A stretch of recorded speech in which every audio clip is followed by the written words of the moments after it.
وهاي الفراخ، يعطيكم العافية.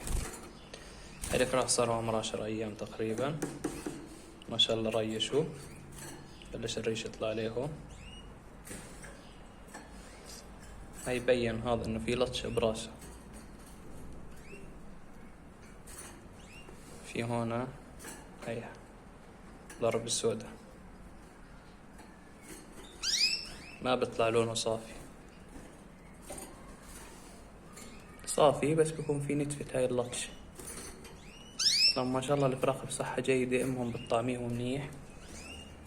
هاي زي ما انتم شايفين البيض ما بوقف البيض.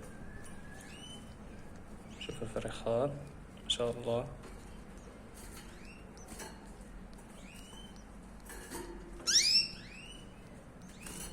شوفوا كيف الزق. هاي الاكل ماكل ما شاء الله عليه. وهاي الثالث.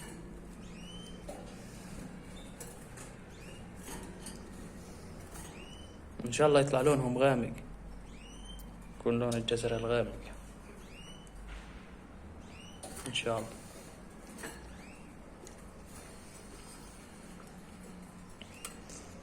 طبعا هاي امهم وهذا ابوهم. هم ابوهم هي لونه جزري جاي بس غامق شوي.